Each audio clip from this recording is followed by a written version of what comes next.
पढ़ी लिखी देवरानी। अगर आज मैं भी पढ़ी लिखी होती तो मैंने मोहल्ले में हो रहे कंपटीशन को जीत लिया होता और अच्छी खासी मोटी रकम जीतकर आपके हाथ में थमाई होती माँ। बड़ बोली, ज्यादा मत बोल। जितना तेरा कद है ना उससे भी 50% कम बोला कर। इस घर में ही क्या, हमारे खानदान में किसी भी औरत को पढ़ने की इजाजत नहीं है। देख तेरी बड़ी भाभी मधु, ये भी कहाँ पढ़ी है, इसके घर वालों ने भी इसे पढ़ने नहीं दिया। तो अब आप बाकी लोग जो करेंगे वही करोगी? पढ़ना सिर्फ लड़कों के हाथ में है। किताब, पेन, पढ़ाई ये आदमी ही कर सकते हैं, क्योंकि उन्हें ही तो आगे जाके कमाना है। औरतों को तो सिर्फ बेलन, झाड़ू और पोछा यही करना है जीवन भर। और तेरे इस कंपटीशन को जीत कर मुझे नहीं चाहिए पैसे। मेरा बड़ा बेटा सागर अब कमा रहा है और छोटा बेटा तेज भी अपने कॉलेज की पढ़ाई के बाद कमाएगा ही। तारिणी, तू तो बस अपनी बड़ी भाभी से खाना बनाना और घर के बाकी काम करना सीख ले। सच में आप सबकी सोच ना जमीन में धसी हुई रहेगी लाइफ टाइम। न जाने क्यों मैं इस घर में पैदा हुई। ऐसा नहीं बोलती तारिणी। तारिणी रोकर अपने कमरे में चली जाती है। पाठक परिवार में आज तक किसी भी लड़की ने पढ़ाई नहीं की और सिर्फ लड़कों को ही इजाजत दी जाती है, लड़कियों को नहीं। बिंदु के 2 बेटे होते हैं। बड़ा बेटा सागर जो एक अच्छी नौकरी करता है और उसकी बीवी मधु है, और छोटा बेटा तेज जो अभी कॉलेज में अपने लास्ट ईयर की पढ़ाई पूरी कर रहा होता है। बिंदु और यशराज ने कभी अपनी बेटी तारिणी को पढ़ने नहीं दिया, जिसकी शिकायत वो आज तक करती है। तेज को अपने कॉलेज में प्रीति नाम की एक लड़की से प्यार हो जाता है। प्रीति, वो दरअसल मुझे ये बात तुमसे बहुत समय से कहनी है। कल इकोनॉमिक्स के क्लास के बाद मैं तुम्हारे लिए रुका भी था, लेकिन तुम चली गई। बोलो ना तेज, क्या हुआ?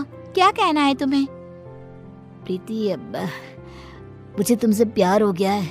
क्या तुम मुझसे शादी करोगी? देखो, हम पिछले 5 साल से एक दूसरे को जानते हैं। आई नो तेज, जैसे तुमने अपने जज्बातों को मन में छुपा के रखा, वैसे मैंने भी छुपाया। मैं भी तुमसे प्यार करती हूँ, लेकिन मैं तुमसे शादी कैसे कर पाऊंगी? क्यों? कौन रोक रहा है हमें? जहाँ तक मुझे पता है हमारे शहर में लड़कियों को पढ़ने नहीं देते, ना ही पढ़ी लिखी लड़कियों से शादी करवाई जाती है। तुम्हारी बहन तारिणी भी नहीं पढ़ पाई ना अब तक। आई नो, फिर तुम्हारी माँ कैसे मानेंगी? तुम इस सब की चिंता मत करो, I'll fix that all। बस भरोसा और हिम्मत रखो। तेज घर जाकर अपने माता पिता बिंदु और यशराज से बात करता है इस बारे में, और प्रीति के बारे में जानकर बिंदु और यशराज कहते हैं, हैं? तू बोरा गया है क्या लल्ला? देख, ये सब हमारे घर में ही नहीं, राज घरानों में भी होता है। अब प्रीति के माँ बाप होंगे फिर फुरी, लेकिन हम नहीं। हाँ बेटा, ये शादी कतई नहीं हो सकती। शादी में लड़का आगे और लड़की पीछे होती है। वैसे ही जीवन में भी पत्नी पति से 1 कदम पीछे ही होनी चाहिए। ठीक है, अगर आप लोगों को ये सही लगता है तो मैं भी वही करूंगा जो मुझे सही लगता है। अब आप सब मेरा मरा हुआ मुंह ही देखोगे। गंगाजल तैयार रखिएगा। हाय हाय लल्ला, ये तू क्या बोले जा रहा है? पागल हो गया है क्या? तेज अपनी जिद से पीछे नहीं हटता और वो पूरे 1 महीने तक बिंदु, यशराज और अपने बड़े भाई सागर को मनाने में ही लगा रहता। तब कहीं जाकर कुछ महीनों बाद वो सब राजी होते हैं और कॉलेज की पढ़ाई खत्म होते ही 1 साल बाद तेज और प्रीति की शादी हो जाती है। लेकिन बिंदु, यशराज और सागर अब भी इस शादी से थोड़े से नाखुश ही होते हैं। जब घर के सभी आदमी खाना खाने बैठते हैं तब प्रीति भी उनके साथ खाना खाने के लिए बैठती है। तभी, अरे ओ कल की अंधी, पागल हो गई है क्या? अरे माना कि तुम एक पढ़ी लिखी लड़की हो, लेकिन इसका मतलब ये तो नहीं ना कि घर के और ससुराल के तौर तरीकों का पालन भी ना किया जाए। खाना पहले घर के आदमी खाते हैं और फिर औरतें खाती हैं, दोनों एक साथ नहीं बैठे, समझ गई? लेकिन मम्मी जी, ऐसा क्यों? मेरा मतलब खाना तो सबका एक ही होता है ना, तो सब अलग अलग बैठकर क्यों खाए? प्रीति, तुम चलो ना रसोई में, चलो, सबके लिए कटोरी में खीर परोसनी है। लेकिन मधु दीदी। प्रीति, माँ और मधु जो कह रही हैं वो सब सुनो। तेज, अपनी बीवी को कुछ समझाओ। प्रीति गुस्से से उठकर रसोई में चली जाती है और मधु के साथ खीर को कटोरियों में परोसने में लग जाती है। प्रीति, हम इस घर की बड़ी बहू हैं, उसके बावजूद भी हमें हर मामले में, हर काम में पीछे रखा जाता है, जूती की नोक पे रखा जाता है, क्योंकि हम पढ़े लिखे भी नहीं हैं। अब सोचो, हम बड़ी बहू होकर भी हमारा ये हाल है, तो तुम्हारे साथ क्या क्या होगा। मधु दीदी, आप पढ़ी लिखी नहीं हो, इसमें आपकी कोई गलती नहीं है, लेकिन ये जो कुछ भी हो रहा है ना, आदमी और औरत का भेदभाव, ये सब बहुत ही बेकार और इलॉजिकल है। आज दुनिया कहां से कहां पहुंच गई है। आज के जमाने में औरत आदमी के साथ कदम से कदम मिलाकर चलती है। खैर, अब हम और कर भी क्या सकते हैं, लेकिन हम अपने आप को बहुत भाग्यशाली मानते हैं। क्यों मधु दीदी? क्योंकि हमारी एक पढ़ी लिखी देवरानी जो है। हाँ, आपको पता है मधु दीदी, आप ना बहुत क्यूट हो, आपको किसी की नजर ना लगे। जब सभी हॉल में एकत्रित होते हैं, तभी बिना घूंघट ओढ़े प्रीति को देखकर, प्रीति बहू, अब क्या तुम्हारे लिए दीवार पर बड़े अक्षरों में इस घर के तौर तरीके लिखवा दिए जाए हैं? अब क्या किया मैंने? आप हमेशा राशन पानी लेकर क्यों चढ़ जाती हो मुझ पर मम्मी जी? I just don't understand. Preeti बहू, आज तुम बगैर घूंघट के दिख गई हो। आइंदा से अगर ऐसा बिना घूंघट के दिखी ना, तो मुझसे बुरा कोई नहीं होगा। मधु बहू को देखो, सोते समय भी घूंघट ओढ़े ही सोती है, नींद में भी ये हमारे आदेशों का पालन करती है।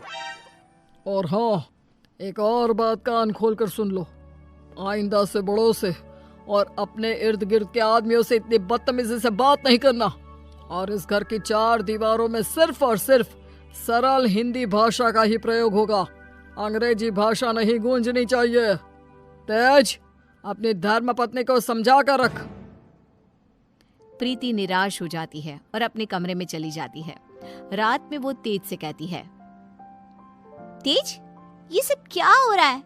तुम्हारे घर वाले इतने पागल कैसे हो सकते हैं? अगर मुझे ये अंदर की बातें पता होती ना, तो मैं कभी तुमसे शादी नहीं करती। I married you just because तुमने कहा कि तुम्हारे घर वालों को मुझसे कोई ऑब्जेक्शन नहीं है। हाँ, तो वही हुआ ना, वो कुछ बोले क्या तुम्हारी पढ़ाई लिखाई पर? अब बाकी कुछ रूल्स रेगुलेशंस है घर की लड़कियों और बहुओं के लिए, अब उन्हें तो फॉलो करना ही होगा ना। आई नो वो थोड़े बहुत गलत है, लेकिन अब हम और कर भी क्या सकते हैं। एक दिन जब यशराज दूध वाले का हिसाब कर रहा होता है, तभी ये 3 हफ्ते जुलाई महीने के और 2 हफ्ते अगस्त के, तो कुल मिलाकर पूरे हुए। अरे बिंदु, जरा हमारे ड्रॉअर में से कैलकुलेटर तो लेकर आना। जी अभी लाती हूँ। बिंदु कैलकुलेटर लाती है और तभी प्रीति भी वहाँ आती है और यशराज को हिसाब करते देखती है। ओफो, ये कैलकुलेटर चल क्यों नहीं रहा? अब मैं हिसाब कैसे करूंगा?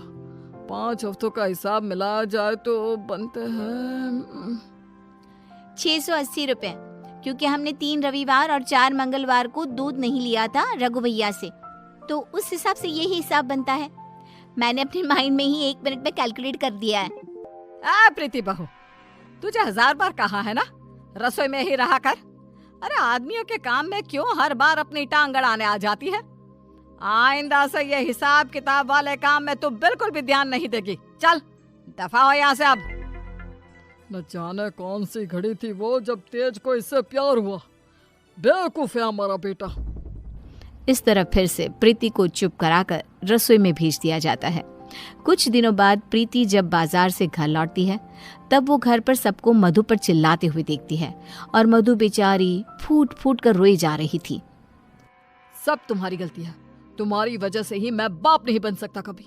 पता नहीं क्यों आई तुम मेरी जिंदगी में, पनौती हो तुम, पनौती। लेकिन सागर जी, डॉक्टर साहब ने कहा है कि आपके अंदर कुछ मेडिकल इश्यूज है, जिसकी वजह से आप कभी बाप नहीं बन पाएंगे। अब इसमें हमारी क्या गलती है? ओए मधु, ज्यादा ऊंची आवाज से बात मत कर। वही तो। प्रीति से अपना गुस्सा कंट्रोल नहीं किया जाता और वो तुरंत अंदर आकर चिल्लाती है, बस, आप सबको ये क्या हो गया है? जब डॉक्टर ने कहा है कि कमी सागर भैया में है, तो मधु दीदी को क्यों सुनाना? वो क्यों सहे? सारे ताने, सारी डांट, सारी गलती मधु दीदी की कैसे हो गई? मास्टरनी, तो चुप ही रहा कर। वो कहते हैं ना, एक गंदी मछली पूरे तालाब को और बाकी मछलियों को खराब कर देती है। तू ना वैसी ही है, तेरी वजह से ही ये मधु बहू भी उल्टा बोलना सीख गई है। नहीं माँ, ये सरासर गलत है। गलती सागर भाई की है। नहीं, मधु में ही कोई दोष है। हमारे बेटे सागर में कोई दोष हो ही नहीं सकता।